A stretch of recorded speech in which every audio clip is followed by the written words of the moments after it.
युक्त, समृद्धि युक्त, गरीबी मुक्त भारत हम बनाना चाहते हैं। और ये आप भी मानते होंगे कि ये अगर हो सकता है तो सबके सहयोग से हो सकता है। आपको ध्यान में होगा पीछे CII की रिपोर्ट आई थी, उसने कहा था कि भारत आने वाले समय में सुपर पावर हो सकता है, परंतु उसकी एक शर्त है, उसमें प्रत्येक व्यक्ति को रोजगार मिलना चाहिए।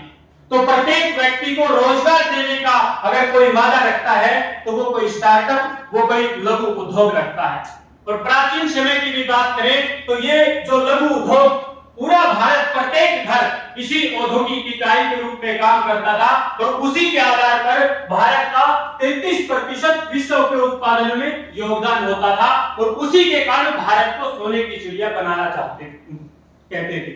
और आज स्वावलंबी भारत अभियान भी भारत को पुनः सोने की चिड़िया बनाना चाहता है और वो हम सब के सहयोग से होगा। आप में से भी बताइए कौन कौन है जो चाहता है कि भारत विकसित हो, भारत सोने की चिड़िया बने। एक बार हाथ ऊपर करके बताइए जरा। ये सब प्रत्येक भारतीय की इच्छा है कि भारत सुपर पावर बनना चाहिए और अभी हमारे पास अवसर है। आपने देखा होगा, हम कहते हैं कि भारत 15 अगस्त 1947 को आजाद हुआ। 1857 की क्रांति से लेकर 1947 तक 8 लाख से अधिक क्रांतिकारियों ने अपना बलिदान दिया।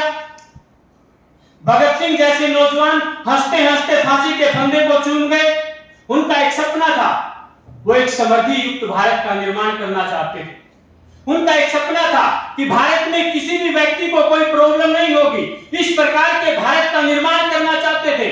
और भगत सिंह तो कहते थे कि जिस प्रकार की आजादी की बात वर्तमान समय में उस समय के जो संगठन की बात करते थे स्वतंत्रता की, ये कर रहे हैं। अगर ऐसी परिस्थितियों में देश आजाद होता है तो आजाद भारत के अंदर जातीय संघर्ष होगा, सांप्रदायिक झगड़े होंगे और वो सब प्रकार की बातें आज दिखाई देती है। तो इसलिए आज के परिदृश्य में ये महत्वपूर्ण हो जाता है क्योंकि अभी आने वाली 25 तारीख को लोकसभा का चुनाव होने जा रहा है। दोस्तों, ये केवल एक लोकसभा का चुनाव नहीं है, ये आपका और हमारा और हमारे देश के भविष्य का निर्धारण होने वाला है। तो इसलिए आने वाली 25 तारीख को स्वावलंबी भारत अभियान भी यही कहता है 100% मतदान।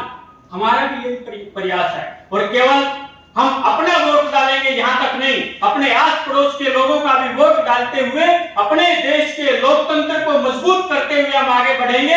तो निश्चित रूप से आज जब पूरी दुनिया में दिखाई देता है तो अनेक मुद्दे चुनाव के हो सकते हैं, तो वो 3 मुद्दों पर